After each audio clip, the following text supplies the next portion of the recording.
This is Gene Keys, Skyserve, Texas News. 2 Texans are among 6 killed in a 25-car crash near Lordsburg, New Mexico. The ElPasoTimes.com contributed to this report. 2 people from El Paso were among 6 killed in a 25-car pileup on Interstate 10 just outside of Lordsburg, New Mexico, Monday evening. New Mexico State Police officials said the crash on the westbound lanes of the interstate happened just about 5 p.m. when a dust storm abruptly hit the area, limiting visibility on the road. Semi-trucks and other commercial vehicles, as well as passenger cars and motorcycles, were involved in the crash. 77-year-old Jose Manuel Clemente and 38-year-old Mayurela Clemente Munoz, both of El Paso, were among those killed in the crash.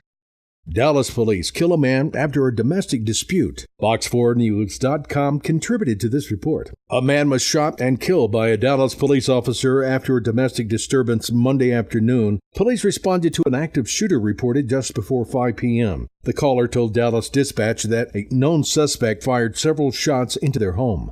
Officers went to the suspect's nearby home and could hear a disturbance through the door involving a woman and a crying infant. Police say he threatened to kill the woman and her infant son. When an officer told him to come to the door, he appeared at the entrance armed with a gun and was shot by police. The man was taken to a hospital where he later died. Police have only identified him as a 28-year-old white male.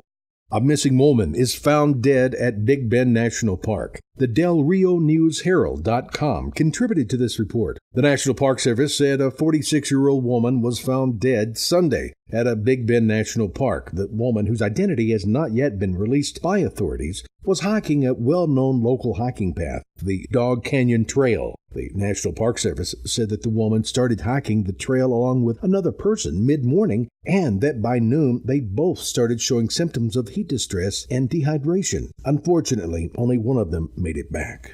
Positive S&P rating review of Texas budget says the state has turned the corner after the oil turned down. AustinBizJournals.com contributed to this report. Texas' $217 billion budget for the next 2 years is neutral, meaning it won't have a positive or adverse effect on the state's overall credit rating, according to S&P Global Incorporated, which also projects Texas employment would continue to grow at about 2% annually, outpacing the national average. Visit us on YouTube, Facebook, Twitter, or Tumblr at Skyserve News Service.